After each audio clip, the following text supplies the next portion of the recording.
Buenos días, hermanos. Dios les bendiga nuevamente. Como ustedes saben, habíamos estado hablando la semana pasada acerca de un pasaje muy conocido por todos, allá en el Evangelio según San Juan. Habíamos quedado en los 3 primeros versículos. Habíamos hablado de la vid verdadera, acerca de esa vid verdadera, quién es la vid verdadera. Habíamos hablado del fruto, habíamos hablado del proceso de la poda y el cortar, y habíamos llegado a un acuerdo que no queríamos ser una vid inútil, que queríamos ser una vid productiva, ¿verdad? Entonces, habíamos hablado que es importante hablar en este tiempo de el nacimiento del Señor Jesús, porque es evidente que hay que traer a la memoria, hay que traer al recuerdo ese hecho histórico que firma un precedente profético, como así bien lo establece la Biblia, pero que también para mí, muy personalmente, para Guillermo Román, es importante entonces también enseñar acerca de que ese niño no se quedó en ese pesebre, de que no se quedó siendo niño, sino que creció y se desarrolló y fue crucificado en un madero, ¿saben? Y allí derramó su vida, su sangre, para salvarnos y rescatarnos.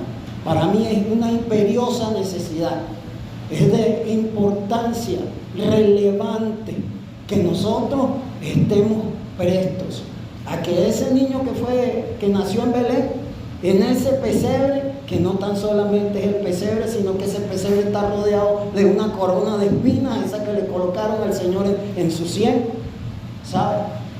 Para rescatarnos, para salvarnos de nuestra mala forma de vida, de lo que vivíamos a espaldas del Señor. Y entonces, el Señor, en medio de estos tiempos, pensando en eso que iba a partir, en esos últimos momentos de vida, entonces quiere hacerle una alerta a sus discípulos, porque Él no se iba a quedar, Él iba a ascender al cielo, ¿verdad? Y entonces Él quiere hacerle darle cierto tipo de instrucciones a sus discípulos, a los más allegados, para que ellos estuvieran prestos para hacer las cosas que el Señor quiere y de qué era eso que Él quería. Y bueno, vamos a tratar de que el Señor en esta mañana nos ayude, si podemos cerrar el capítulo en esta mañana que el Señor tiene para nosotros como iglesia. Y en ese sentido también hemos pensado que hay que entonces examinarse, evaluarse en este tiempo que no es solamente la Navidad, sino que es el cierre del año. Y entonces en esa evaluación, ¿qué hemos estado haciendo? ¿Cómo lo hemos estado haciendo? ¿Y cuáles son los planes? ¿Cuál es el propósito de Dios con todo esto para los tiempos venideros, para el futuro? Para que sus discípulos se fortalezcan, para que su iglesia crezca, que se madure, para que su iglesia, entonces, nosotros, los que estamos en Cristo, podamos hacer obedientemente, cumplir con las instrucciones que el Señor nos está dando en su palabra, a usted y a mí, querido hermano. En base a eso, entonces vamos a desarrollar, a ver lo que el Señor tiene en su palabra. Como ya dije al inicio, ustedes saben que estamos trabajando, ¿verdad?, en el pasaje de Juan capítulo 15. Como el pámpano no puede llevar fruto por sí mismo si no permanecemos en la vid, así tampoco vosotros si no permanecéis en mí.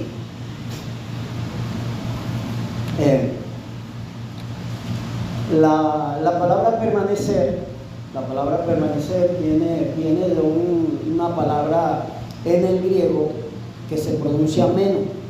y esta tiene un significado de permanecer, ¿sabes? Valga la redundancia. La palabra más clave allí también tiene que ver con estar en un lugar físico, pero más que un lugar físico, se trata de una vida centrada en Cristo. Se trata de una vida de relación personal con el Señor, más que ese lugar físico, así como cuando usted dice, no, voy a Chacao, voy a Chacadito, o voy a Petare, o voy al Fort. No, más que ese lugar físico, se trata de esa calidad de permanencia en el Señor, de esa vida devocional, de esa vida relacional, ¿sabe? Entonces, el Señor le está dando estas instrucciones para que sus discípulos, que ya sabían qué era lo que ya sabían sus discípulos.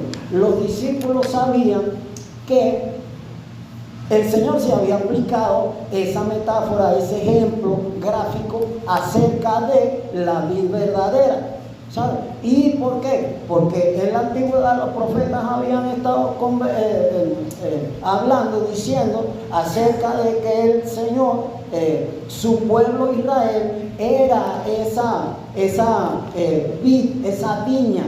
Pero ¿qué pasó con esta viña? Esta viña falló, erró en hacer el trabajo. ¿Cuál era el trabajo? De ser luz a las naciones que lo rodeaban, que estaban allí en ese tiempo conocido.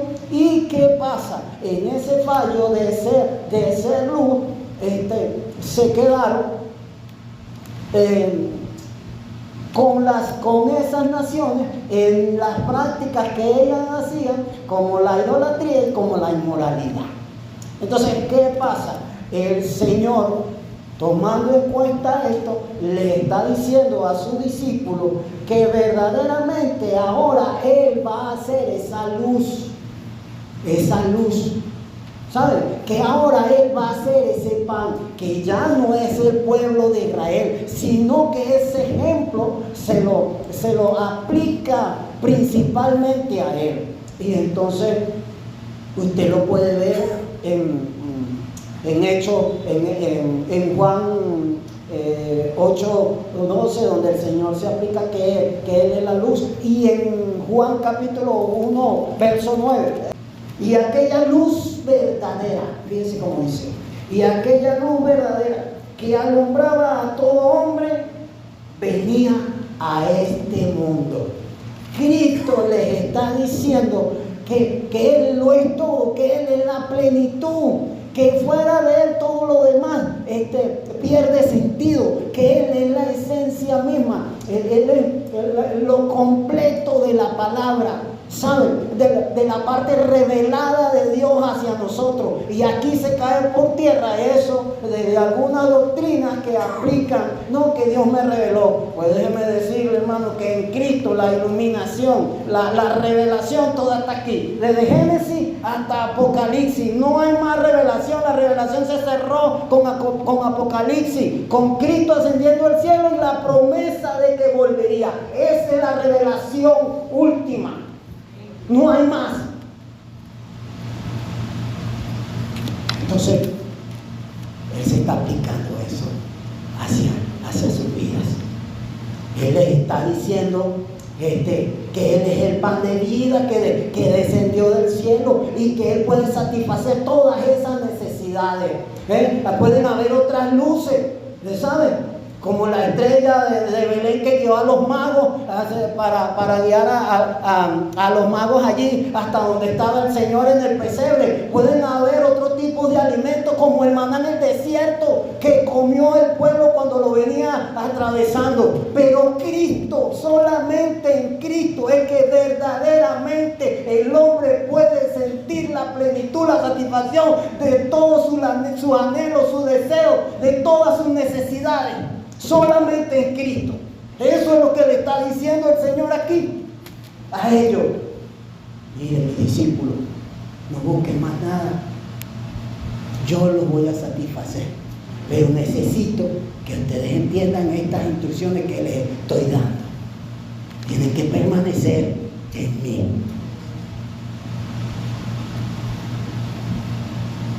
Entonces, seguimos allí. Ya le doblé la Biblia al pastor, ya me la gané. Aleluya. Entonces, y eso tiene que ver, esta palabra, permanecer, tiene que ver con una consecuencia de características o de formas en las cuales ese discípulo tiene que permanecer. Hay cosas que debe de hacer, que debe de realizar para poder permanecer en Cristo. Y sigue diciendo el Señor.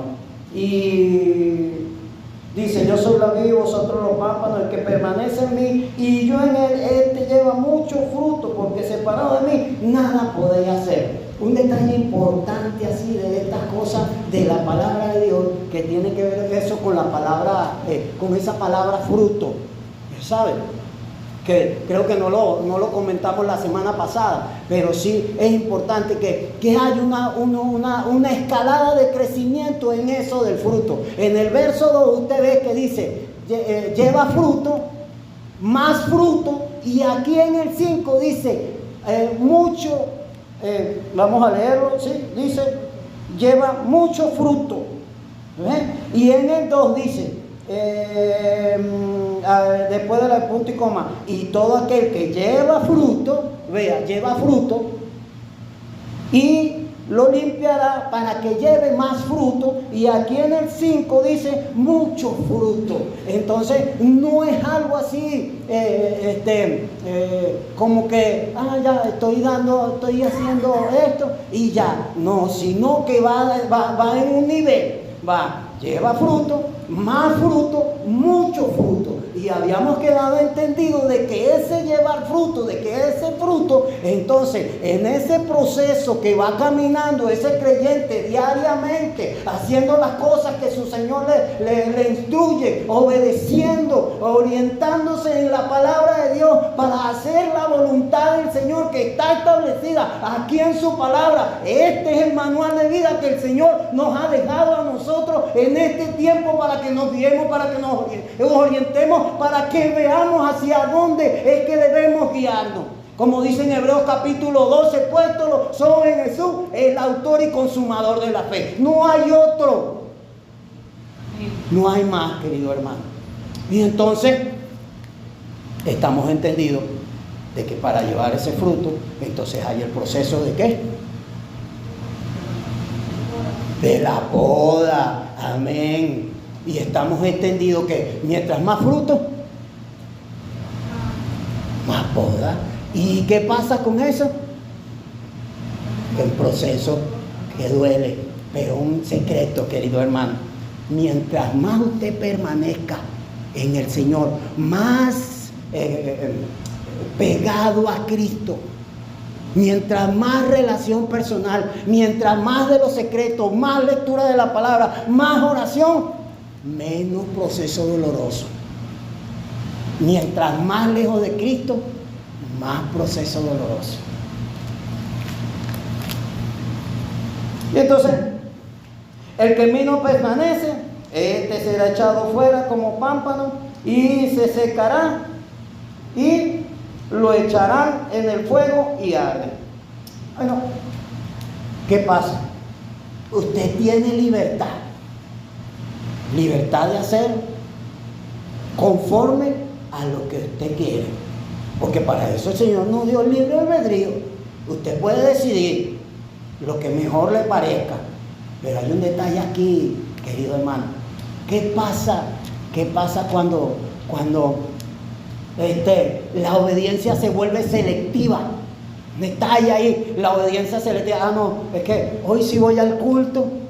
Nuestro pastor todos los sábados, todos los miércoles y todos los días de actividad, los domingos, dice: vengan el domingo, vengan todos, ahorita lo acaba de hacer, vengan el miércoles, que es el último culto de oración. Pero cuando la obediencia se vuelve selectiva, entonces dice: no, hoy no voy a ir, no, tal vez mañana, ¿sabe? Entonces eso crea una dificultad. ¿Y qué pasa? Por fuera usted ve ese pámpano, usted ve ese creyente, usted ve ese discípulo que está verdecito, ¿sí? ¿No es verdad?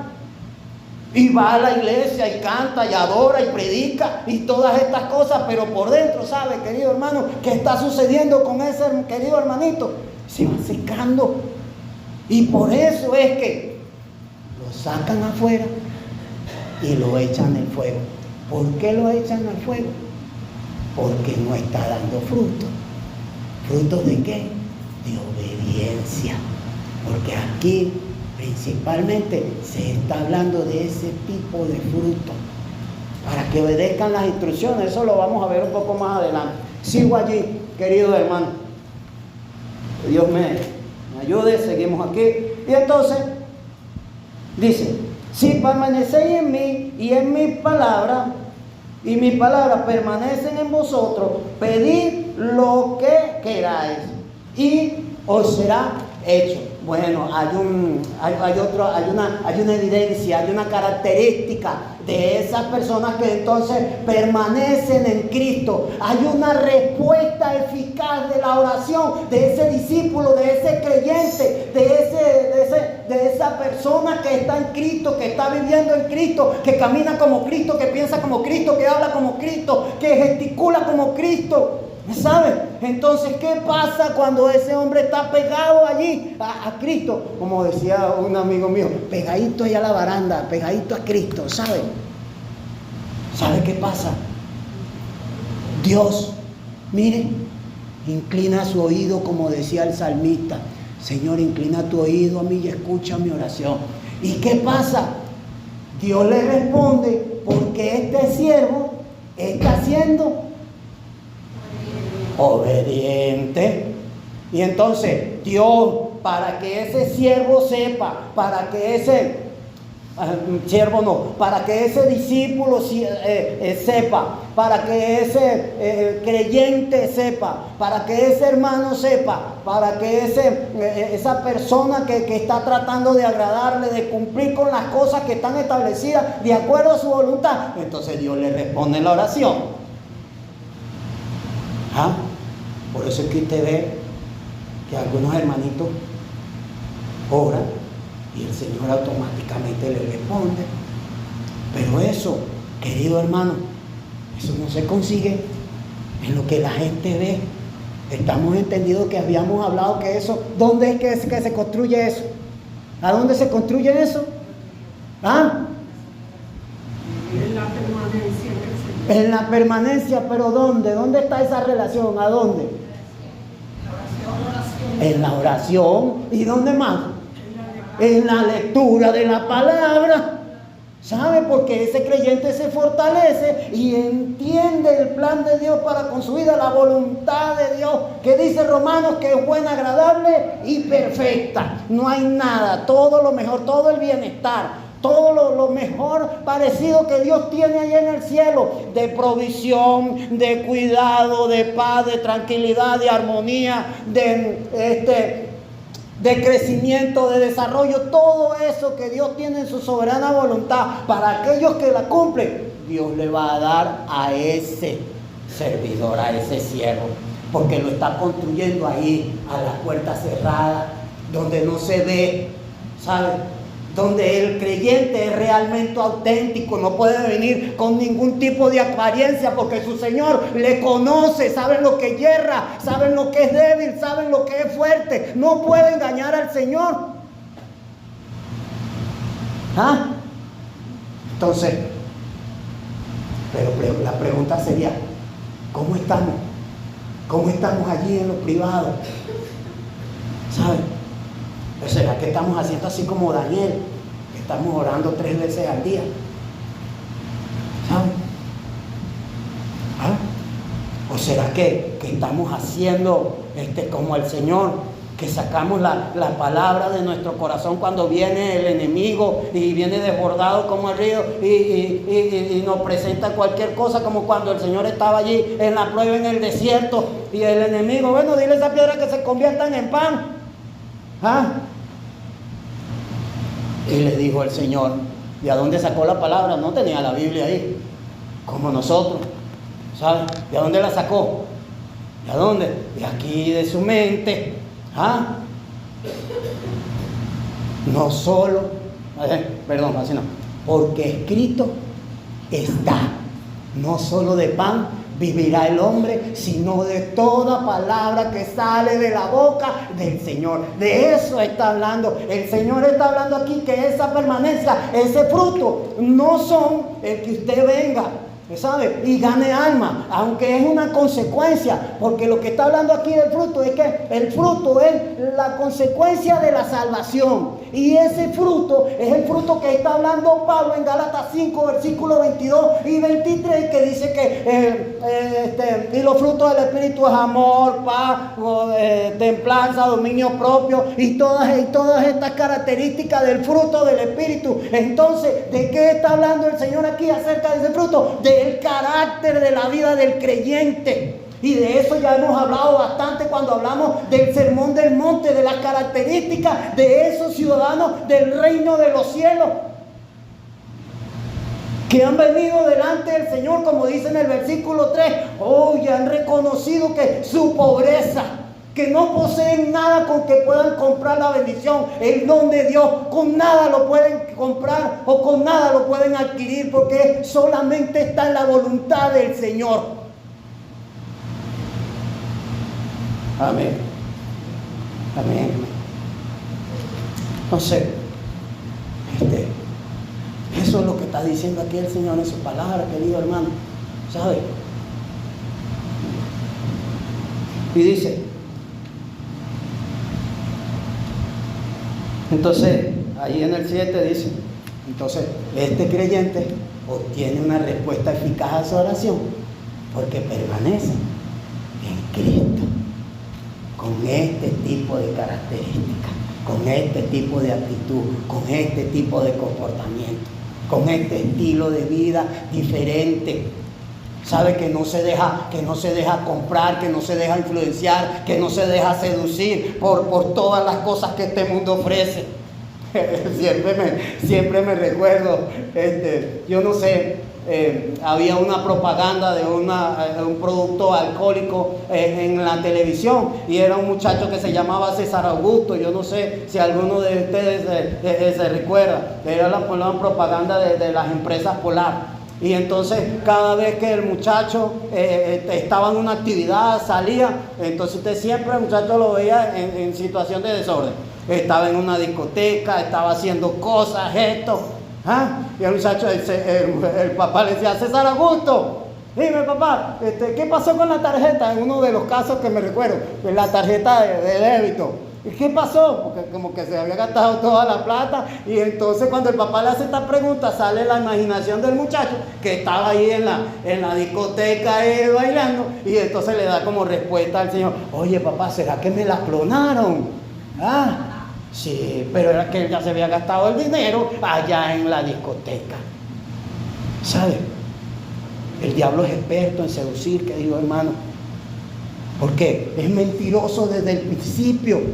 Por eso es que se llama Satanás, la serpiente antigua, el engañador, el enemigo de nuestras almas. No quiere nada bien para nosotros. El único que quiere bien para nosotros es como dice el Señor en el Evangelio según San Juan capítulo 10, versículo 10. Yo he venido para que tengan vida y la tengan en abundancia. Y Cristo es la abundancia que nosotros necesitamos. Esa es lo que necesitamos. Solamente Cristo.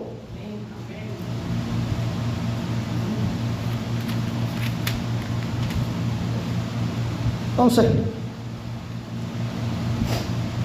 y dice aquí en el 8, fíjese, todo esto es una cadena sistemática que el Señor les está presentando aquí a sus discípulos. Fíjese, dice, y en esto, en el versículo 8, y en esto es glorificado mi Padre, con que llevéis mucho fruto y seáis mis discípulos.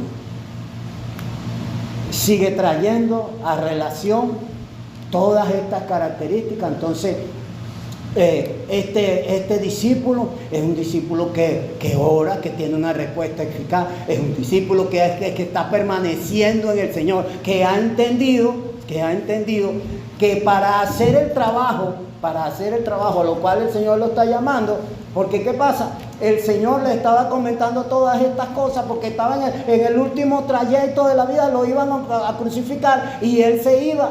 ¿Y quién iba a hacer el trabajo de extender el reino de los cielos sobre la tierra? ¿Quién lo iba a hacer? ¿Por qué estamos aquí nosotros? Los discípulos, querido hermano.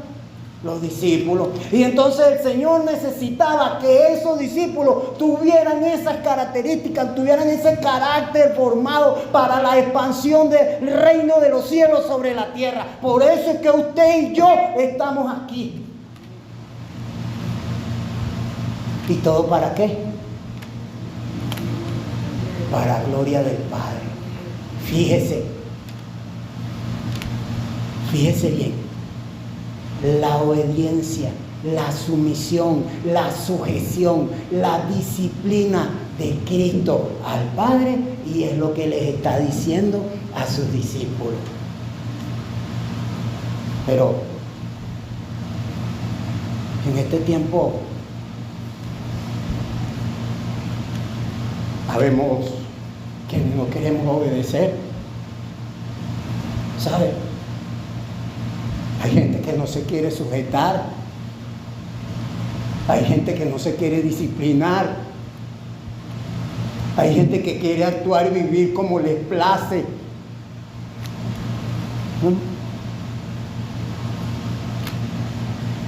Pregúntese, ¿cómo está viviendo usted hoy? No delante de mí, porque usted a mí me puede engañar. Usted puede engañar al pastor. Pero ¿cómo está eso allí? En su vida, en lo privado, ¿sabe? En esa autoevaluación, ¿cómo está usted delante de Dios? Auténtica, genuinamente, realmente. ¿Quién es usted delante de Dios? ¿Cuánto hay de Cristo formado en su vida?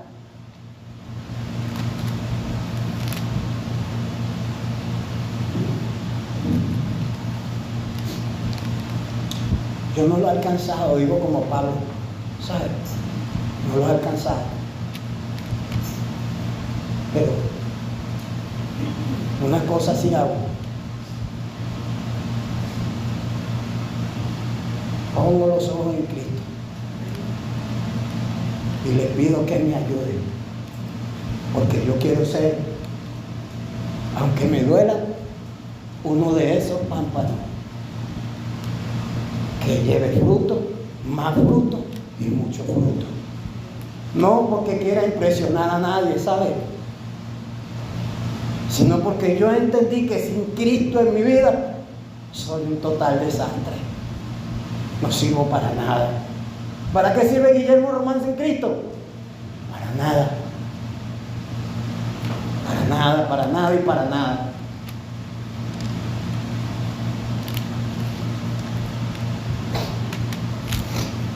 Y entonces todo eso es, ¿para qué? Como dicen, para gloria de Dios Padre. Allí está, eso es lo que el Señor quiere. Entonces, vamos a leer aquí 3, a ver si, porque tiene esa misma carga la idea.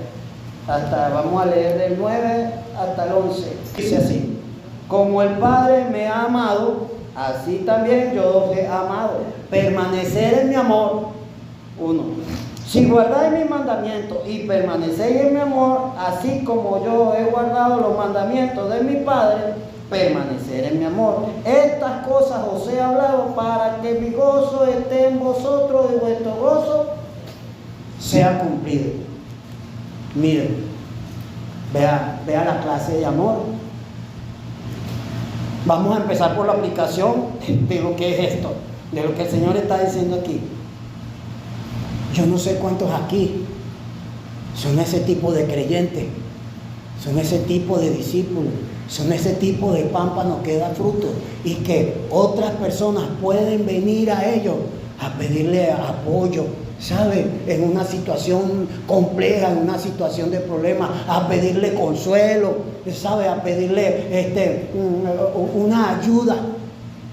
cuando está en un momento complicado. Yo no sé cuántos de aquí tienen ese tipo de características, que usted puede venir, que un vecino suyo, esta mañana, sin vanagloria ninguna, hermano, digo verdad en Cristo y no miento, tocaron a la puerta de mi casa muy temprano. Mi esposa abrió y atendió, porque estuve hasta tarde trabajando en este pasaje y resumiendo y sacando mis cosas que el Señor me había estado dando, porque todos los días siempre como que renueva la cosa y uno va echándole más y más y más y más. Y tocaron la puerta de mi casa alguien que tenía una necesidad. Y no voy a entrar en lo que se hizo, solamente que mi esposa diligentemente, ¿sabe?, cubrió esa necesidad. Yo no sé si a usted le pasa así, ¿sabe? Y eso es lo que le está diciendo el Señor aquí. Mira, yo les he comentado, les he dicho todo lo que yo soy, se abrió, ¿sabe? Y es así, con sus discípulos fue lo que el Señor hizo. Tiene esa connotación, tiene esa carga de que el Señor vino a sus discípulos y le comentó todo lo maravilloso de que Él tenía para ellos, demostrándole ese amor, ¿saben? Y Él les está diciendo que no quería nada menos. Si ustedes guardan mis mandamientos, así como yo guardé los del Padre, si ustedes me obedecen las instrucciones que yo les estoy dando, si el carácter de Cristo es formado en ustedes, entonces ese amor, ¿saben?, se va a concretar en sus vidas. Fíjese lo que dice al final del 11 por allá. Dice: y estas cosas os he hablado para que mi gozo esté en vosotros y vuestro gozo sea completo. Miren, completo, cumplido. La alegría, ¿saben? Porque dice en Sofonías 3:17, mi Dios es alegre. Lo que está diciendo Cristo aquí es que el creyente no todo el tiempo tiene que andar con una cara amargada, así, ese estilo de cosas, no, sino que también el creyente, aún en medio de cualquier situación, por más compleja que sea, tiene un rostro que hermosea, porque el Espíritu Santo está dando testimonio, que dice que el fruto del Espíritu es gozo. Nosotros que tenemos el Espíritu de Dios, que somos siervos del Dios Altísimo, que podemos entonces dejar que el Señor nos transforme y dejar de vivir con un carácter amargado que no enriquece a nadie.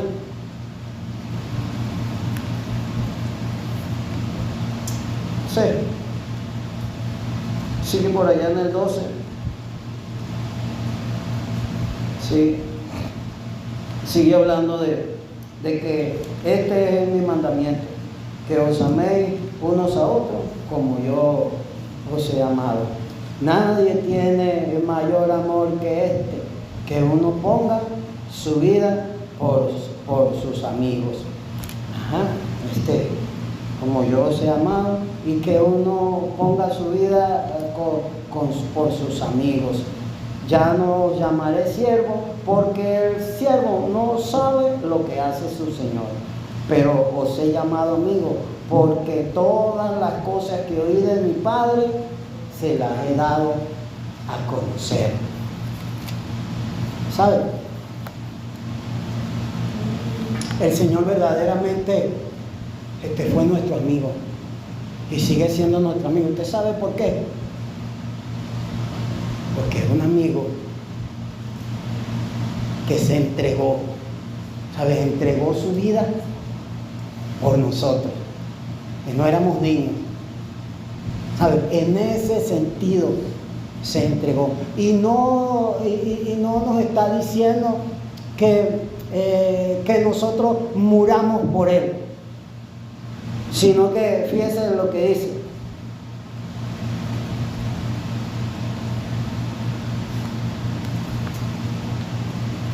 Y este es el mandamiento, que os améis unos a otros como yo os he amado. Ahí está. Miren, muchachos, ahí están las instrucciones. ¿Saben? Ustedes son mis amigos, yo me entregué por ustedes, pero ahora lo único que yo les estoy pidiendo es que ustedes obedezcan lo que yo les dejé escrito. Estos mandamientos, estas reglas, estos estatutos. Eso. No les estoy pidiendo que se mueran por mí. Eso, no está pidiendo. Sino que demostremos el amor que Cristo derramó en nosotros, así nosotros también a los otros hermanos y también a aquellos que no conocen del Señor. Y es importante en esta mañana, ¿sabes? Para ti, que pones en duda que el Señor te ama, el Señor sigue siendo, ¿sabes? Ese Dios amoroso, pero que también espera que obedezcamos.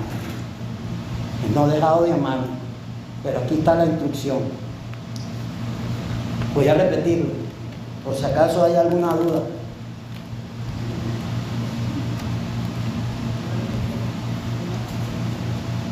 Y este es mi mandamiento, que os améis unos a otros como yo os he amado. Y dice en el 10 también, con la carga, dice: si guardar mis mandamientos, permaneced en amor, así como yo he guardado los mandamientos de mi Padre. Sigue hablando de esa carga, de esa idea, porque nadie tiene mayor amor que que uno ponga su vida por sus amigos. Ya vosotros sois mis amigos, si hacéis lo que yo os mando. Allí está en el 14, completa la idea. O sea que uno tiene que obedecer las instrucciones. Aquí están. No hay otras, ¿sabes? No hay otras, querido hermano. Pero, y seguimos, ya vamos cerrando. Dice así, en el 16: no me elegiste vosotros a mí, sino que yo los elegí vosotros y os he puesto para que llevéis fruto y vuestro fruto permanezca, para que todo lo que pidiereis al Padre en mi nombre os lo dé. Esto os mando, que os améis unos a otros. Entonces, el Señor estaba fortaleciendo allí el vínculo con sus discípulos. ¿Sabe? Estaba cerrando la idea allí del fruto, hasta allí, hasta ese el versículo 16 y el 17, Él está cerrando. ¿Cuál es la idea? De que llevemos fruto, ¿sabe? Y entonces la pregunta sería esta: ¿qué tipo de fruto queremos dar? Uno de obediencia, uno de disciplina, uno de sujeción, uno que aunque duela el proceso, permitir al Espíritu Santo de Dios que corte, que quite esas áreas de nuestra vida que no están siendo de bendición para nosotros mismos ni para otros, para que nuestra iglesia se fortalezca, para que nuestra iglesia sea una iglesia productiva, ¿saben? Porque una de las consecuencias entonces del fruto del Espíritu es que entonces esa persona va a ser ganador de almas. Es una consecuencia de los frutos del Espíritu, ¿saben? No sé si usted lo ha pensado, pero esa es la carga que está allí, de que usted y yo crezcamos en el Señor, nuestro carácter sea transformado, y en ese proceso de la transformación de nuestro carácter, entonces podamos dar otros frutos, ¿sabes? Las obras, aquellas tareas que el Señor dejó instituidas para su iglesia, que hagamos discípulos, ¿sabes? Y que guarden todas las cosas que Él nos ha mandado, consecuentemente, como lo está diciendo aquí en este pasaje. Y en esta mañana, querido hermano, bueno, yo te animo por donde comenzamos a evaluarte. ¿Sabes? Yo te animo a eso, que te evalúes si estás dando los frutos, cuáles frutos, cómo son los frutos. Aquí habla bastante acerca de eso. Permitirle al Señor entonces que Él pueda hacer la obra que Él está llamando a hacer. Que llevemos fruto, más fruto y mucho fruto. Amén. Entonces, Dios te bendiga en esta mañana, querida iglesia. Dios te bendiga. Amén.